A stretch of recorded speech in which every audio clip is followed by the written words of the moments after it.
Hello, and welcome to this week's Devil the Detail podcast. I'm Rob Paxton, and we're here talking all things Salford Red Devils. Joining the show this week, as ever, we've got Paul Whiteside. Right, Paul? A couple of weeks off. How have you been? Yeah, not too bad. Busy with what's been going on with Helen being a bit poorly and what have you. So it's been a busy time, but yeah, I'm doing all right. I'm not doing too bad, mate. Just plodding on as you do. How are you keeping the economy going and keeping the carers job going at the same time? Yeah.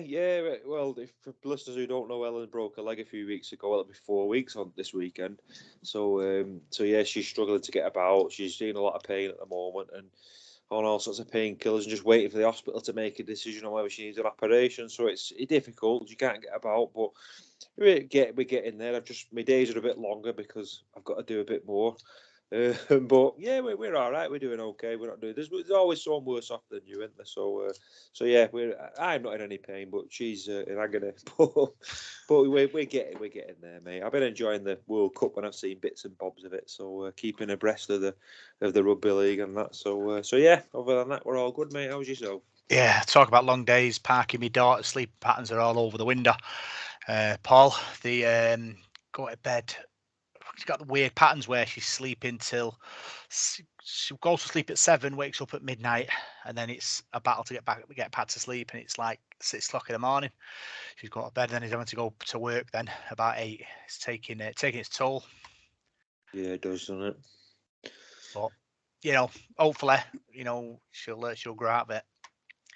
Yeah, these things are sent to try us, mate, aren't they? It's difficult with kids and stuff. But I've learnt that, like, since Ellen's been sort of injured and that, you've got to do a bit more, haven't you? And I've had to pick him up and do all that on top of your job as well. It's hard, and you forget how much your wife does, don't you? So yeah, we get there though, don't we, mate? We get there.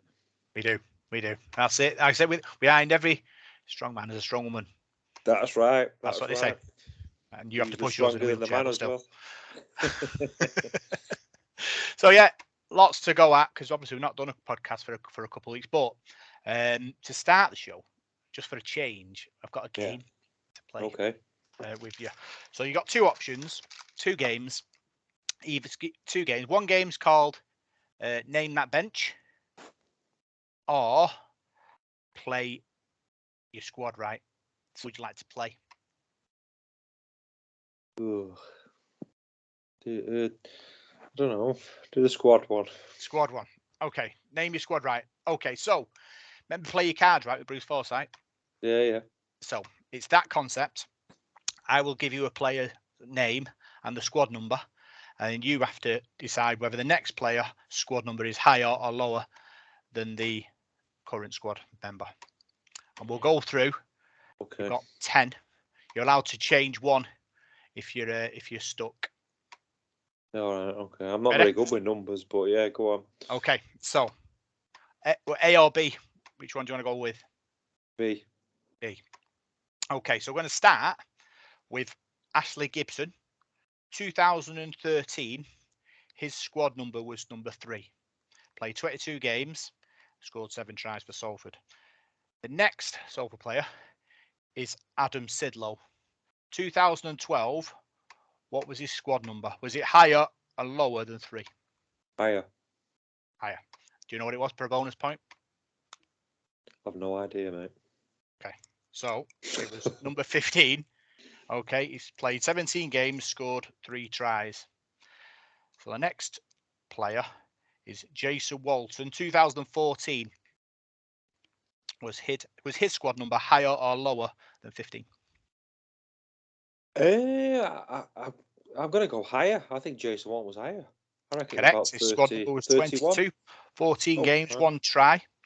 The next player is Lee Mossop. 2017 was his squad number higher or lower than 22? And you've got to switch if you want.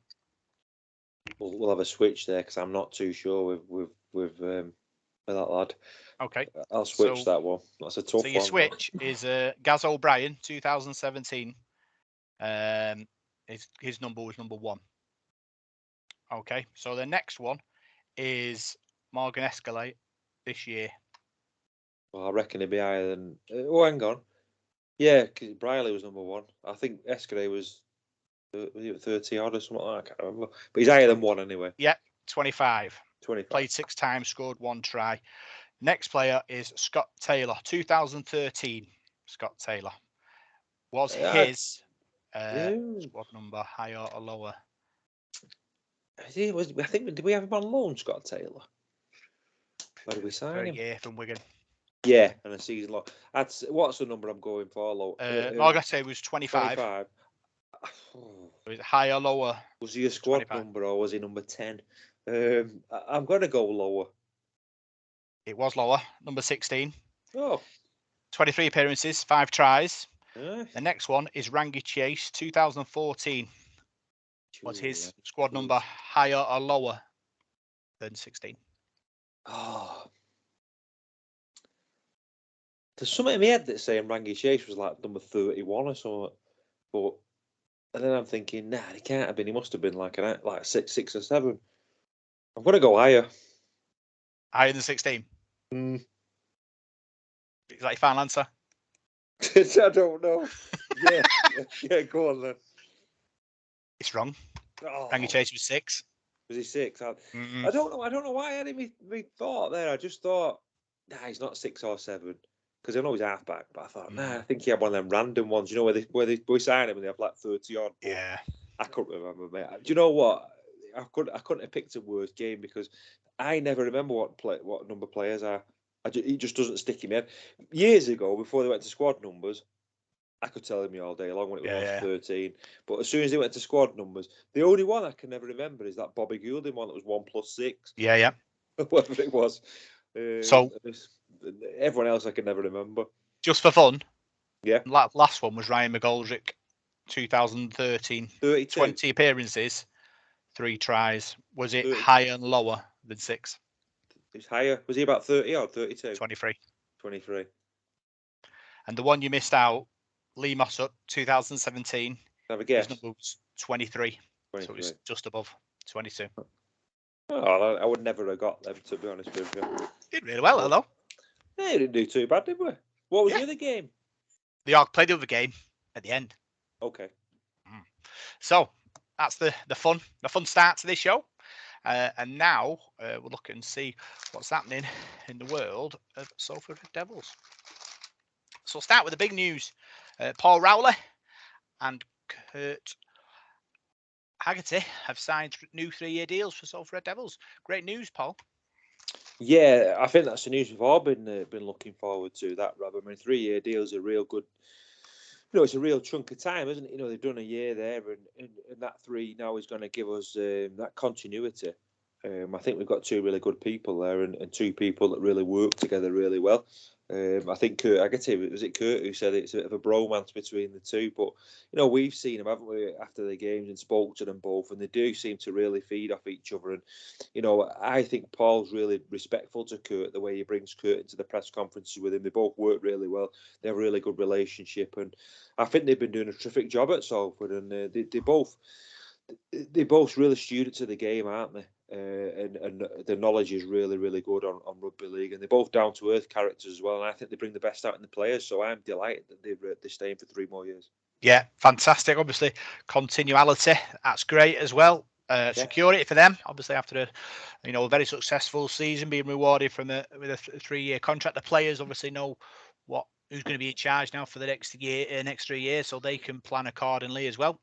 So that's good news on all fronts, really. He's got a 50% win ratio at the moment with Salford, won 15, lost 15, according to the Rugby League Project. So he's at the moment, he's the best Salford coach in modern times. Yeah, well, I think everybody wants that continuity, don't they? I mean, when we had Ian Watson coaching us, I think Watto come in about 2015 season, didn't he? So he did 15, 16, 17, 18, 19... And 2020, about 5 or 6 years, didn't he? So that's how you build it, really. And I think he was doing that, and then obviously with Richard Marshall coming, and his stay was only 12 months. You had a bit up and down, players leave and things like that, and you have a bit of a turnover in players. But I think once you've got a coach like Rowley and like Watto before, you're building something, aren't you? And we had a similar sort of thing with Carl Harrison, didn't we? He was there for a number of years. He went down with us, took over halfway through the season, then obviously brought us back up with promotion, and then steadily built and consolidated and got better and better, got us to the playoffs. And I think that's what you need. A coach needs time. I think, on Richard Marshall, I think he was another one who probably would have done a really good job if he was given the time, but things didn't work out for one reason or another, and he moved on. But yeah, you do need that time. It's difficult. I mean, one season's, Paul Rowley did one season last year, and you probably couldn't really judge him much on that season if things had gone a different way. But he did fantastically well in his first season, really, considering he just took over and, brought players in, and look how well he did. So give him, this pre-season now, and, a bit more time, and, to consolidate things and bring more of his own players and build his own squad. Hopefully next season be even better. Yeah, I'm telling lies. One of the best Salford coaches is called the Alan Mannis, 63% win ratio. Alan McInnes. Yeah. Him. So I don't think he was in charge of many games, or was it? One season. That was it. Was it one season, right? Well, Watto was on 49.1. Kevin Ashcroft on 45%. So, well done for Paul Rowley, rewarded for his good form, and hopefully it'll be something to kick on. And here we go. Who knows what happens from where we are now at the semi-finals, Super League semi-finals. The world's our oyster now. Yeah, it's going to be tough, Rob. I mean, going into next season, I think teams probably be a bit more wary of you next year. They'll be studying in the pre-season, won't they? And we probably won't be as go under the radar as much as we did. Teams will be watching out for things that we do well. But with new players coming in as well, and it's up to you to adapt from that. And other teams are strengthening out. Warrington are signing players, and Hull, I don't know, Hull have signed, OKR. Teams like that who are behind us, they'll be strengthening, won't they? So it's going to be another tough season. But I think we showed last year that we've got a lot of quality in that side. And the main thing is we've hung on to a lot of it. One or two players have left, but the main spine of the team is going to be there again next season, isn't it? So that's the good thing. Yeah. Other news, we have now a link up with Red Star Belgrade. Successful club, Serbian, kind of the same name as a famous football club. I think they're the champions of their division last season. So it's great. We've got this link up, obviously, bigger pool of talent to choose from. Yeah, it's exciting. I saw. I was reading a bit on them, and haven't we brought like a shirt out as well? Haven't that I saw? Yep. And that's exciting. I mean, Red Star Belgrade, the football team, are world famous, aren't they? And that could be a great link up, because when you think about that sort of part of, it's Europe, isn't it? That I think Belgrade, is it? Yeah, Serbia. It's like the Iron Curtain sort of part of the world, isn't it? But there's an awful lot of people who live over there, isn't there? And a lot of pool of players and talent. And you think about people who come from that neck of the woods. I mean, without being stereotypical, like a lot of them are big lads, aren't they? A lot of those guys and that. So certainly like Russians and what have you. So.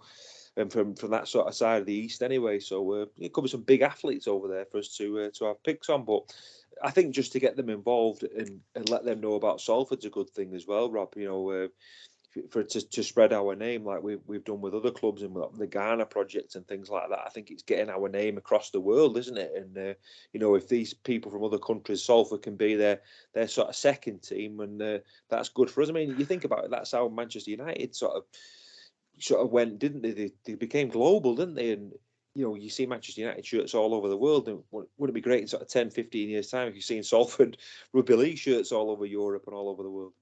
Yeah, like I say, we've got links in Ghana, we've got links in Australia, we've got links in America. So having these sort of arms that reach out to different clubs around the world, you can obviously gain sort of players off them maybe, or experiences how they do things, and it's great. I think it's a great thing the club are doing. Obviously, we've also got our sort of reserves as well, so we've got sort of domestic links as well, which is great, and I think it's really good that the club are trying to build that with what's to come with the IMF possible scenario kicking in. It's good to have links around the world and be able to sell that to people who want to invest.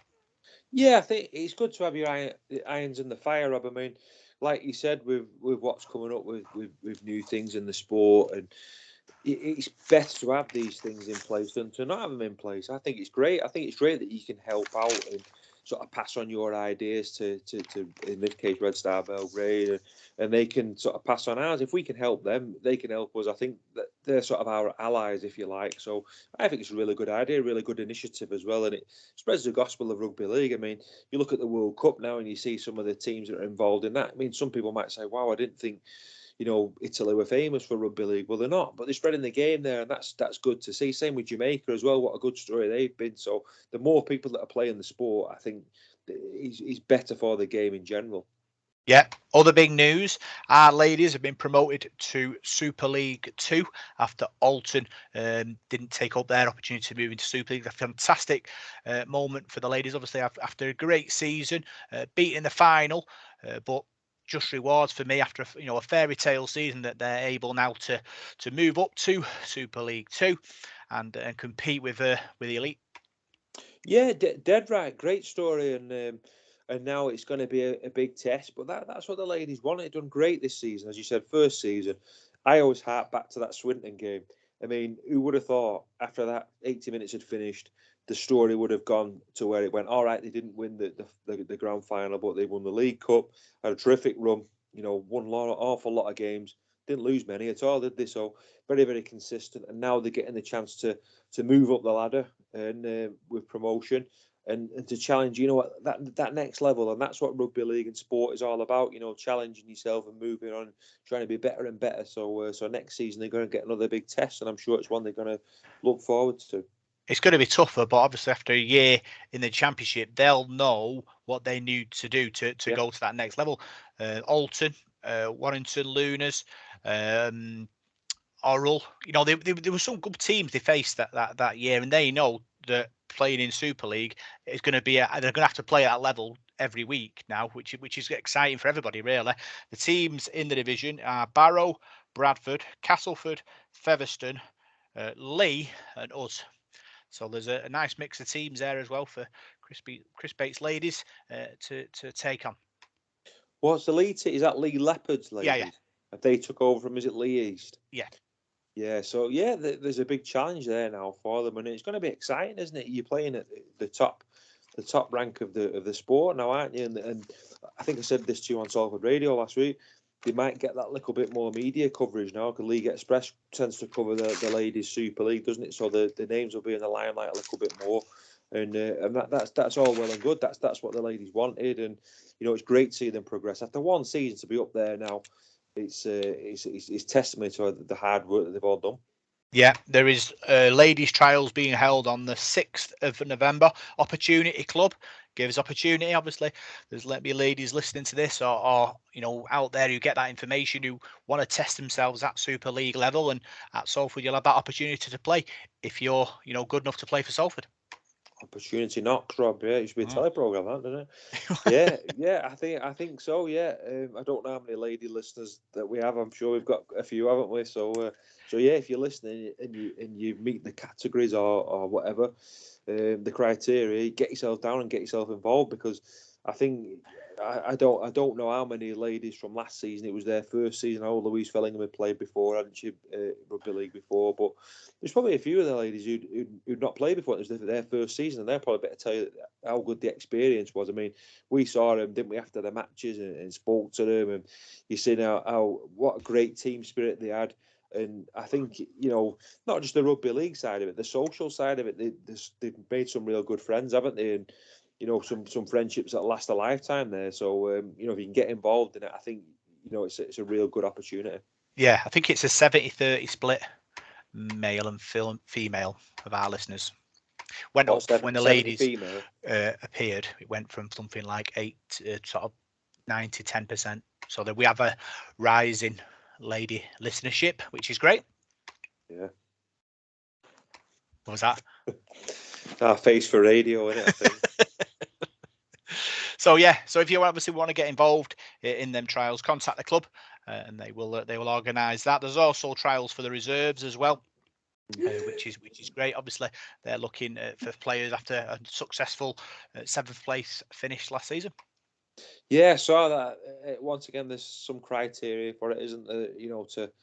to join in that. But if you have played at a level before, that sort of amateur stuff, and you're an ambitious amateur player or whatever, I mean, have a look at that and look into it. If you're playing well and you're good enough, you could have a real good opportunity there to play for the reserves, and it's a good standard, isn't it, as well? And we saw, look at how well the reserves did in that Warrington game. Some of those lads that came through and played, they were tremendous, weren't they? They did a great job, and I'm sure they'll be pushing hard again this season to get an opportunity to come and play in Super League. So that door is there. You've just got to break it down, haven't you? So yeah, let's hope we see some more of that this season and some more progression.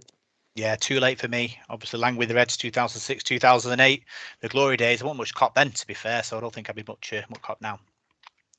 Really.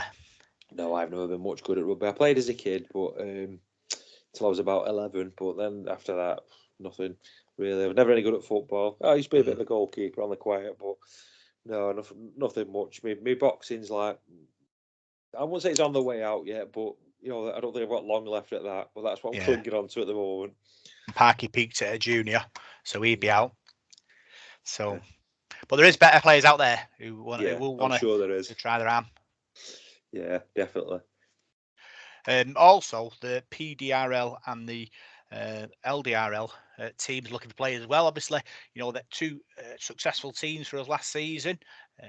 Obviously, players who want to get involved in that, contact the club, and they will point in the right direction too.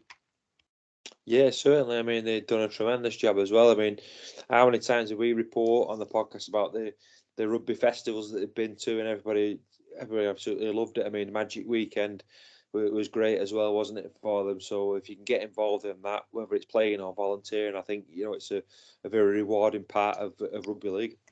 Yeah, the Salford Red Devils Foundation Impact Report was released as well about the great things that the foundation do in the community. The highlights of the report was 40,000 participants in the projects and courses and activities run by the foundation. They delivered over 2,000 items to vulnerable people during the pandemic. 250 people are involved in the Rising Star campaign. 6,000 school children engaged, and over half were offered tickets, and also the links to the amateur clubs helping to grow the games. So it's great things that the foundation are doing, and obviously if you want to read that report, you can find it on their socials. Fantastic sort of read. It's really great what they do. The foundation has been a massive vehicle, I think, for Salford over the last number of years, really, haven't they? And a lot of that work goes unsung, really, doesn't it? We don't hear about, but I think what they do in the community, I think, is priceless, absolutely priceless for the future of the club, really, and getting people involved, getting youngsters involved, and keeping our club alive. So I think that work is, yeah, perhaps it does go a bit unnoticed, and perhaps it's not appreciated as much as it should be, or gets as much publicity as it should do. But it's absolutely priceless, the work that the foundation do, and long may it continue. Yeah, the foundation are running mental health programs for people in the community. If you obviously for people in the workplace or in schools or in clubs, if you want to contact Joanne.Shepherd at salfordcc.ac.uk, she's in charge of that. I think it's great. Obviously, they're reaching out to the community and giving that valuable assistance for people. Yeah, definitely. As I said there, the work, it's unsung stuff. I mean, that sort of stuff, the volunteering, people taking time out, and it's stuff that's real close to home, isn't it? Like you just mentioned there. I mean, sometimes you need things like that, don't you? You need somebody to talk to or whatever. So I think it's great what they do, and just hats off to everybody who volunteers and helps out doing it, because without them, you wouldn't have that foundation. But they do a terrific job. Yeah, there's also an exhibition of Salford's history and rugby league's history being held at the AJ Bell. That's a great thing. Obviously, the history of Salford Red Devils, there's a rich history which is well worth looking into. Certainly is. I've not managed to get down to that myself yet. There's not enough hours in the day for me at the moment, to be honest. But I'd like to. I believe, from what I've seen and what I've heard, it sounds great. And like you said, we've had a tremendous history. I mean, I know. Have we still got the museum at the ground? Yeah, it's in there, I think. I mean, if you get to go and see that, some of the stuff that's in there is absolutely tremendous. I know my dad was telling me he got to see Mike Koeman a couple of weeks ago, who's not so good at the moment, but he saw Mike and he was going through some of his scrapbooks again, and that sort of memorabilia and that sort of stuff. It's great to see, when it's old sort of stuff and read about the history of the club, and you forget things sometimes. I mean, we don't always get the publicity we deserve, but Salford has been a tremendous club. You think about the 30s team, the Diablos Rouge, Lance Todd, what he did for Salford, and then the late 60s with the Snape era and playing with the floodlights at Salford. Salford has been a real trendsetter, haven't we, in the sport, and that sort of champagne team we had in the 70s. And yeah, we've been in the doldrums, haven't we, for a few years, and then come back this last few years and got some major finals. So there's a rich history there, and an up and down sort of roller coaster as well. But some of the players that we've had as well, some terrific players, international players. And I saw some old footage of the 1972 World Cup the other day, and that's a Paul Charlton on there, Colin Dixon, and some of the other guys that were in that side that won the World Cup all those years ago. So yeah, we're a club with a fantastic history. Yeah, it's half term now as well, so bring your kids. Very educational. If you want to go down, Monday and Tuesday 4 till 7, Wednesday 11 till 2, Thursday 11 till 2, and Friday by appointment. So it'll be great if you can all get down there and look at that. There's also an electronic newsletter set up by the club to give people news about what's going on. I think it's great. Obviously, the club engaging with the fans, which is what we need. Not everyone's on social media, so this newsletter being pinged out to emails. Good stuff. Yeah, and just one thing on that, I was signed up for that, and I got an email off the club the other day saying you had to resend them your email to resubscribe to it. So if you just check your junk and that, make sure you've resent them your details. I think they sort of subscribe you for this. Have you had that email, Rob? I got that a letter. I got a newsletter. Right. Well, I got one just saying just confirm your email address so you carry on getting the emails for next season. The what's it called? Is it the red? Oh, what's it called now? Oh, so it's like the news. You get it every week, don't you? And it has all the supporters trust bits and bobs on it. Yeah. Well, I got an email saying to put my email address back into them, like a subscribe thing. It was just so I could keep getting them in next season for 2023. So you might have to do that as well if you've got like an email off the club. I might be talking rubbish, but I got one, so I just sent it back to him because I like those newsletters. Brilliant. Just move slightly to your right, Paul. He's going all fat in the upper again. Sorry, Rob. Other news, the foundation have been awarded a grant to promote wheelchair rugby in Salford. Obviously, that's the team we haven't got yet, but it's looking like it could be on the way.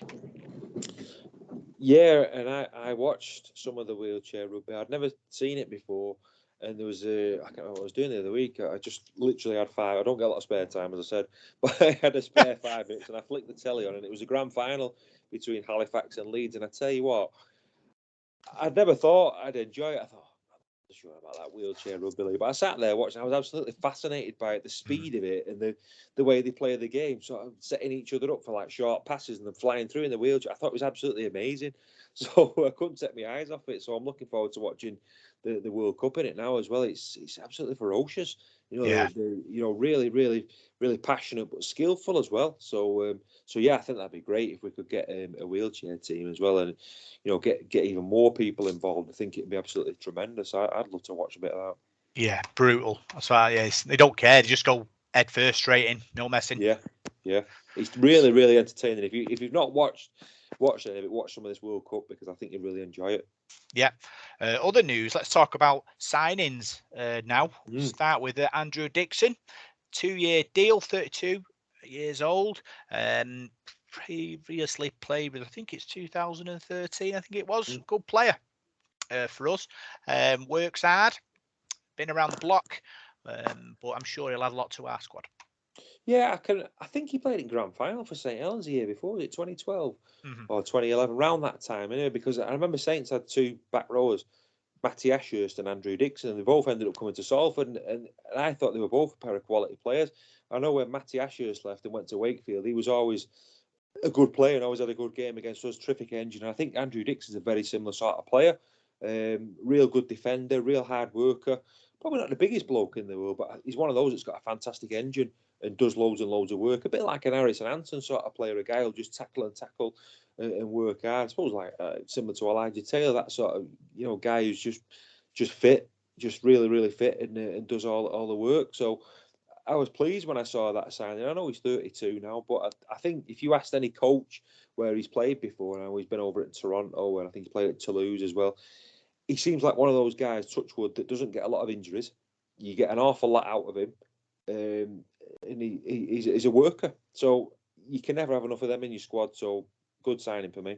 Yeah, the other signing, Adam Sidlow, he signed a 2-year deal, played with us between 2008 and 2012. Since playing for us, he played for Bradford, played for Toronto. Captain Lee, in his interview with the club, he did say there's unfinished business at Salford. So it seems to me like he wants to sort of rewrite history. Well, I can remember when he left Salford, I think he went to Bradford, I think, and then sort of shortly after that, Bradford had a bit of a sort of downward fall, didn't they, really, and fell from grace. And perhaps it wasn't a bit of a sideways move for Adam, really, because I didn't think he fulfilled his potential at Salford. He was coming through and looking good. He's a big lad.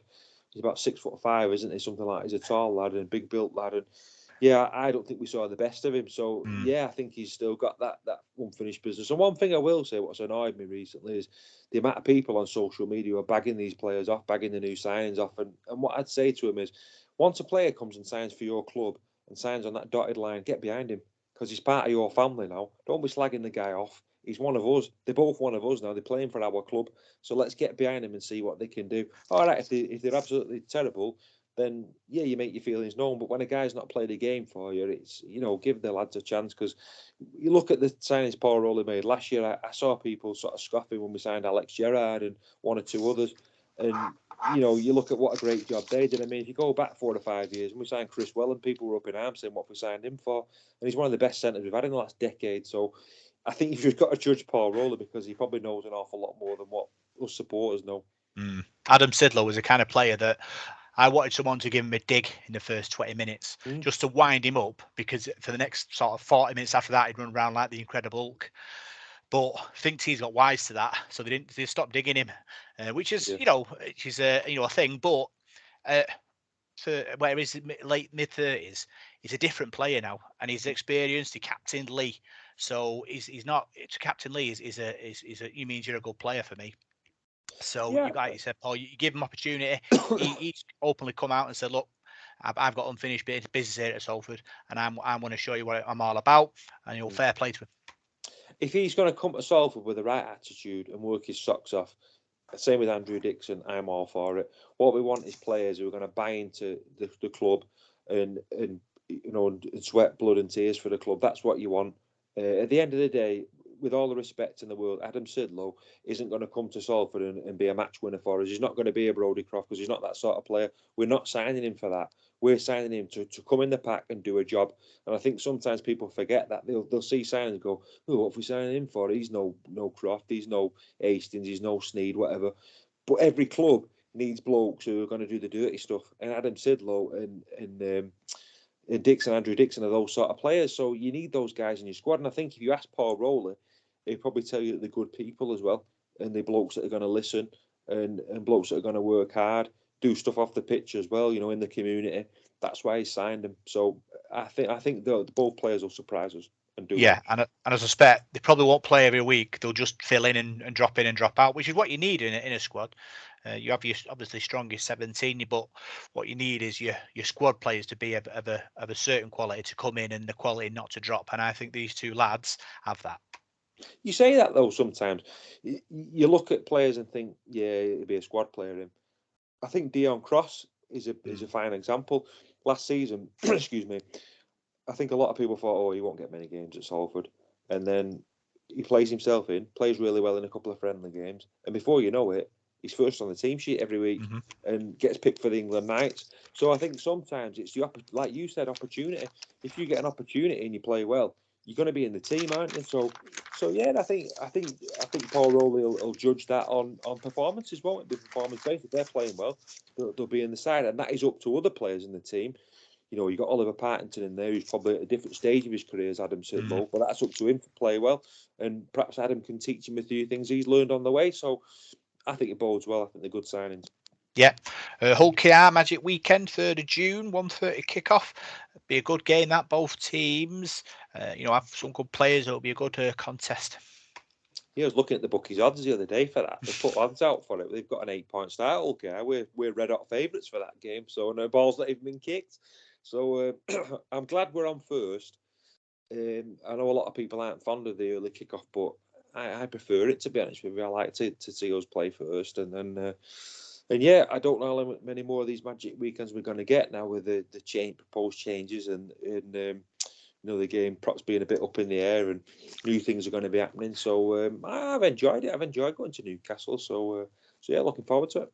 Yeah, talking about the big changes, the IMF reconstructing our game. It's very interesting what's going to happen. Group A teams will not be relegated. Group B and Group C teams can be relegated. So there is a promotion relegation thing going on. But what do you make of that? Obviously, it's going to be different. Doesn't seem like a level playing field, does it? If you've got teams that can be relegated and teams that can't, I suppose.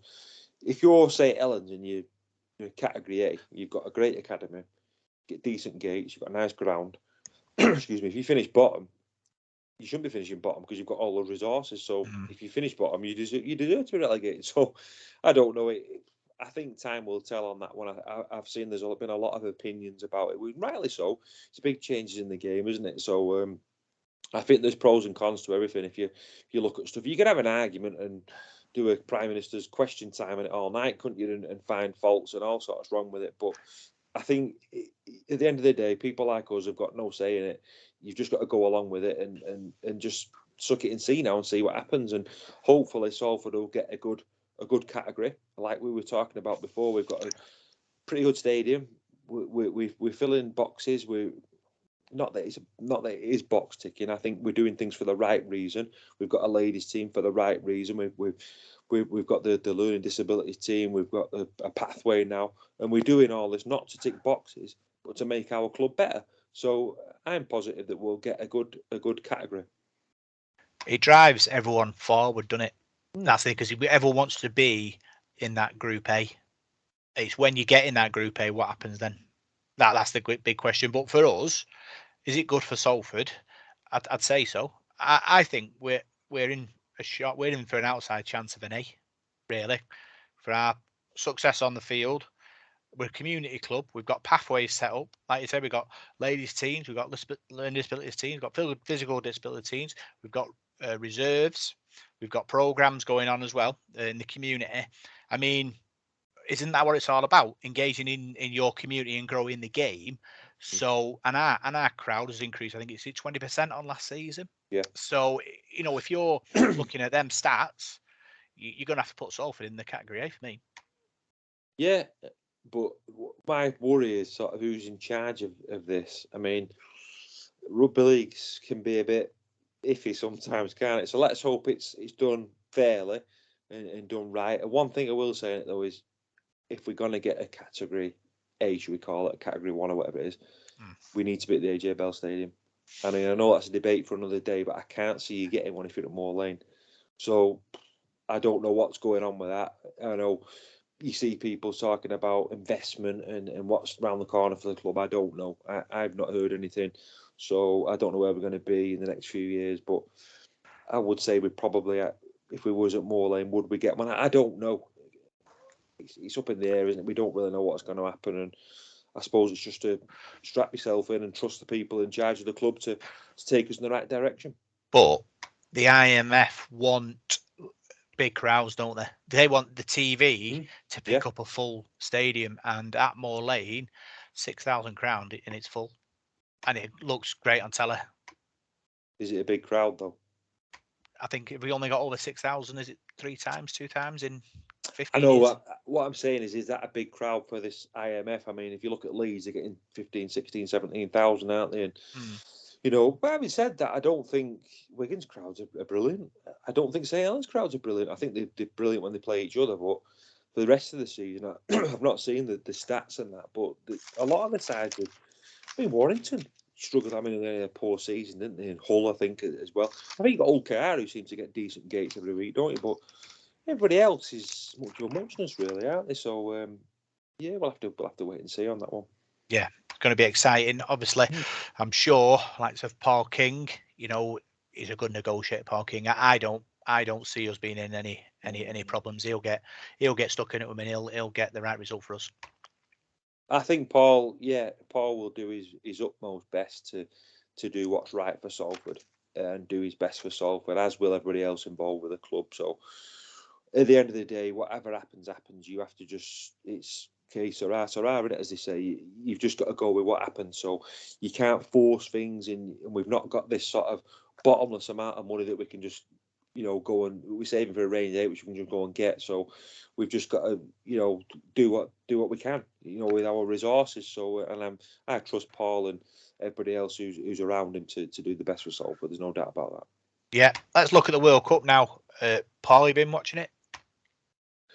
Since we last spoke, not really, no, because by the time I've been getting home, I've been taking the dog out, doing a bit of tea, sorting the kids out, and then the games have usually been half time by then. I've usually been so tired, I've just been going to bed. So I've seen bits, I've watched bits on the catch up. I saw a bit of the Wales game the other night against Tonga. I thought Wales played really well. I've seen a bit of Australia. I thought Australia looked good. And I've seen the highlights of both the England games, so plus one or two others. Saw a bit of Fiji as well. Cook Islands was a good game. So I have watched them in dribs and drabs. I've not actually sat down and watched a full game all the way through yet, live. Sounds a bit like me. I've dropped in and out of them.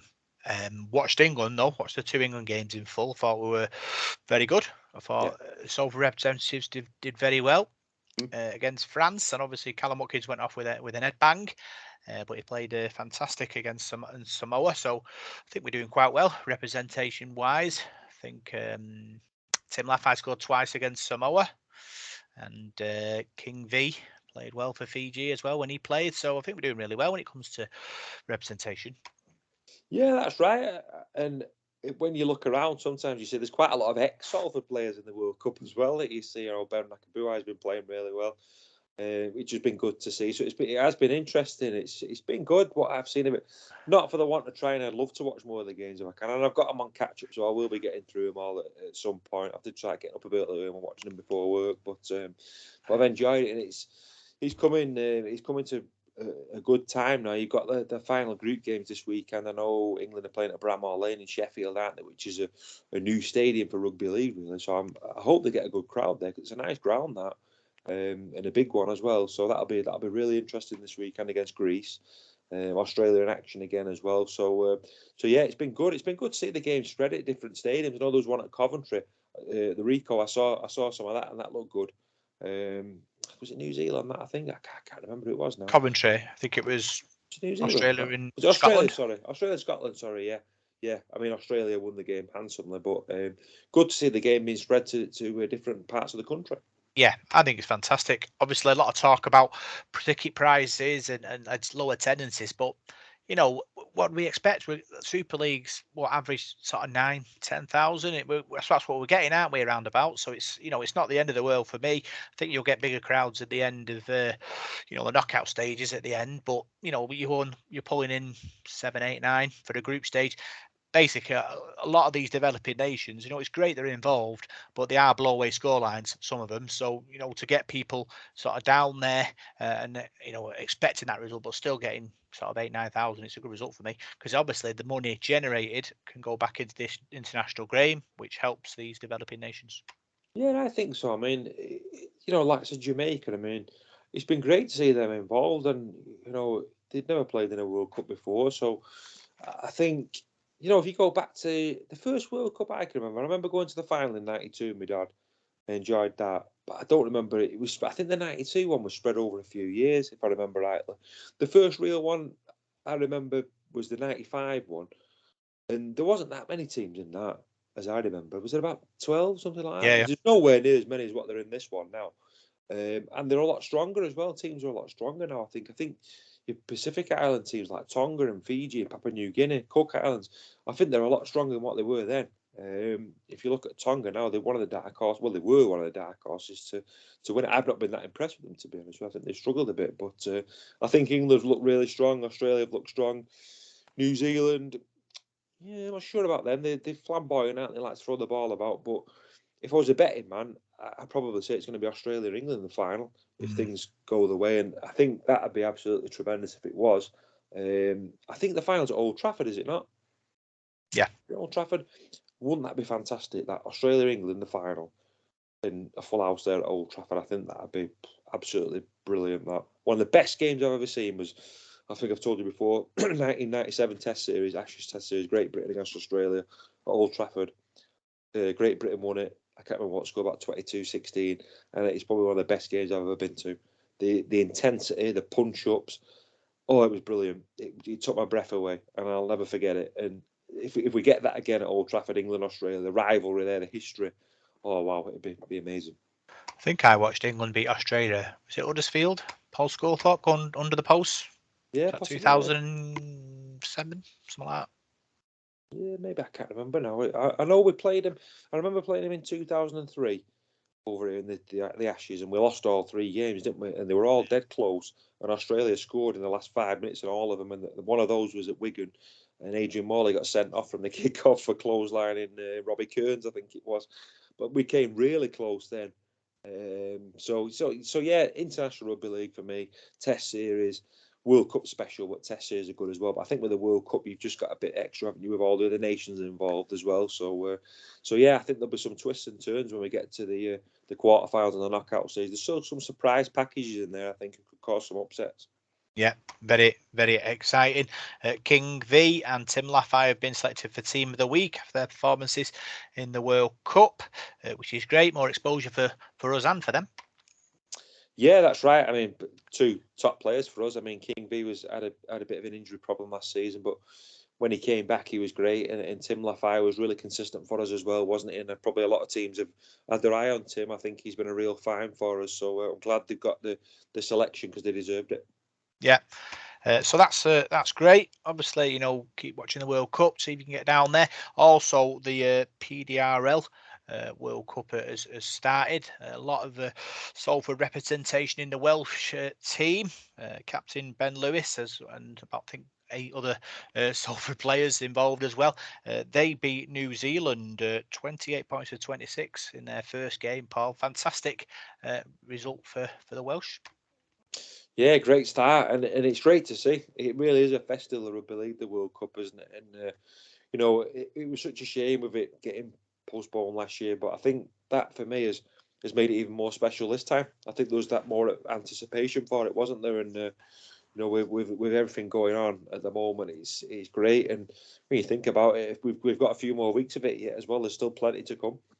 Yeah, just give the Welsh lads a shout out. Ben Lewis, Stuart Newton, Tima Hughes, Morgan Jones, Justin Martin, Latif Taborn, Paul Jones, Robbie Carpenter, and Connor Rice. They faced England and lost, I think it was yesterday. So they've got to play Australia. I think it's Friday. Obviously, that's the big game. If they win that, then they'll have 1-2, won't they? So they're probably going to go through to the final then. Tough against Australia, though. I think Australia just seem to be good at every sport that they compete in, really, these days, don't they? Seems to be the best at everything. So good luck and beat the Aussies. Yeah, it's going to be exciting. So that's all the news, Paul, which is exciting. So we'll finish with another game. Okay. How's that grab you? Sounds good to me. Brilliant. So we're going to call it Name That Bench, right? Yep. So I've got teams from the 90s, the 2000s, 2010s, and 2020s. And I want to pick a decade first. 90s. 90s. Okay, so 1998, Salford played Hull on the 15th of March, 1998. They won 41 points to 10. Can you name the Salford players on the bench that day? Was it a Challenge Cup game, that, by any chance? It was. Yeah, I remember it. Quarter final, wasn't it? Mm-hmm. So we need the 4 Salford players on the bench. Joe for Milo? No. I can give you 3 lives. So, do you want me to go through the team? and then lead the bench? Yeah, go Right, through the we'll team. do that because that might be a bit more. Right, so Salford's team that day was Gary Broadbent fullback, Phil Cousins, Scott Naylor, Nathan McAvoy, Darren Rogers, Steve Blakely, Josh White, Andy Platt, Peter Edwards, Cliff Eccles, David Hume, David Bradbury, and Martin Crompton. So on the bench was.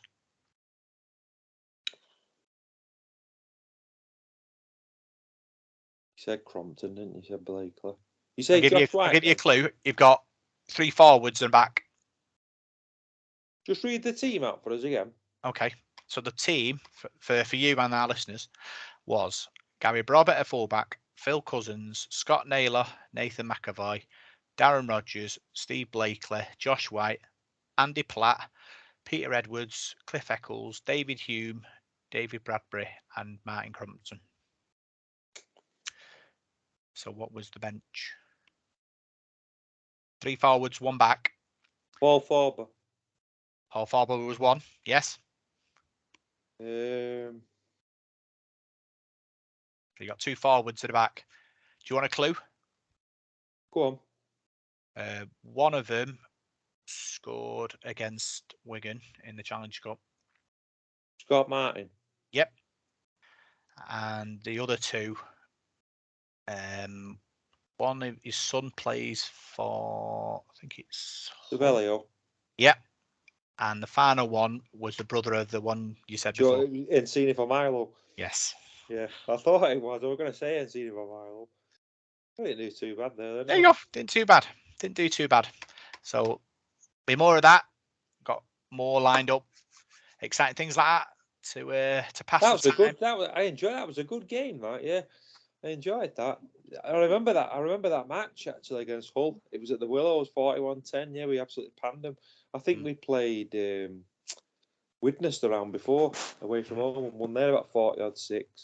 So yeah, good days until we got to Sheffield in the blooming semi-final. So, yeah.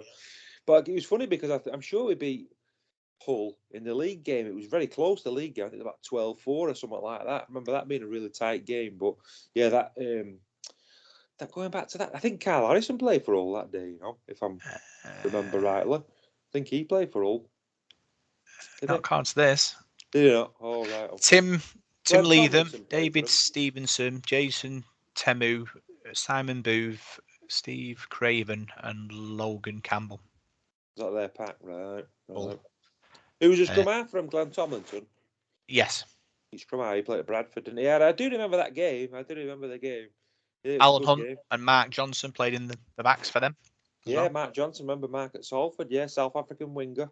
Mm-hmm. He had a belting game against Leeds. I think 99 season. We stormed back and lost 38-30 at the Willows. Yeah. He had a good game that day. It was a Wednesday night. That I remember that. It sticks in my mind, that game. And then obviously Hunty came to us, didn't he, as well, and did a good job helping us get promoted. Blimey, he took me back there to the 90s. That's why I picked the 90s. I remember the 90s well. Yeah. Try scorers for Salford were 2 for McAvoy, 2 for Josh White, 1 for Gary Broadbent, 1 for Paul Farber, 1 for Scott Naylor. Steve Blakely kicked 4 goals, Josh White kicked 2 goals, and Steve Blakely kicked a field goal. Josh White, I mean, I remember him playing. I think London finished second top in '97, didn't they? They were really, really good, and Josh White was like a linchpin for them. And when they come into Salford, I remember saying to my dad, I thought, we're really going to go well this season because we finished 6th the year before. I said, I think I can see us getting top 3 with that Josh White now. And for some reason, it just didn't seem to work. I mean, I know we signed Martin Crompton as well, didn't we? And it's like, did we need them both in the team? I don't know whether Andy Gregory had made a bit of a mistake there, but for one reason or other, it didn't really work for Josh White. He did all right, but wasn't as good as what I expected him to be, really, which is a shame. He played Crompton at loose forward, didn't he? Yeah, which was weird. I didn't think he was big enough. Yeah, no. Well, he wasn't big enough in that semi-final because I think one of the important tries he went through Martin Crompton, so it might have been the Dale Lawton try. So never mind. He was a good player, Crompton, but wasn't a loose forward for me. No. So that's the end of this podcast, Paul. Another great show, a bit different. Obviously, we've been off for a couple of weeks. Yeah, it's good to get back in the old routine. I like talking about the past as well, as you can tell. No, I've enjoyed it this week. It's been good to get back on, mate. It's been good. I've enjoyed it. Yeah. Big thanks for tuning in. Big thanks to all the people who have donated through the Ko-fi to help us pay for the programs and the equipment to keep this podcast going. We can't thank you enough for your support, especially in the off season. It means so much, doesn't it, Paul? Yeah, I could do with a coffee now to keep me awake. Yeah, no, it does. It's the listeners of our show are very loyal listeners, aren't they? And that, I mean, you see a few of them at the game, don't you now? And they seem to let on to us. And towards the back end of the season, a few people come up to me. I think it was at the Huddersfield game, saying they'd enjoyed the podcast. And I was with my daughter, and it's really nice that people come out and say, you don't know what to say to you. Sometimes you go, oh, yeah, great, it's really nice here. But yeah, it's very humbling when someone likes what you do. I think it's great because, I mean, I know you put a lot of hard work into it as well, mate, and a lot of behind the scenes stuff that people don't see. So yeah, it's the listeners are very good. Yeah, I just think it's mad that how everyone takes time out just to listen to us talk about Salford, and it blows my mind that people all over the world do that as well. Yeah, I think it's it mad. does with me. It does with me, and I think we've got quite a bit of a bond with our listeners now, haven't we? I think, you know, as I said, I think they're loyal people, aren't they, who listen every week. It's not just people who dip in 1 week and that. I think people do tend to listen every week, and you know, it's great. I think it's been I've loved doing the podcast since you first invited me to come on. So yeah, it's great. It really is. Yeah, so big thanks for tuning in. Don't forget you can donate on for our social media if you want to. It would be much appreciated. Big thanks for tuning in to this week's Devil on the Detail podcast. I'm Ron Parkinson. You can find us on Facebook, Devil on the Detail SRD. You can find us on Twitter at DITDSRD. And you can find us on SoundCloud, iTunes, Radio Contact, Spotify, and YouTube. See you soon.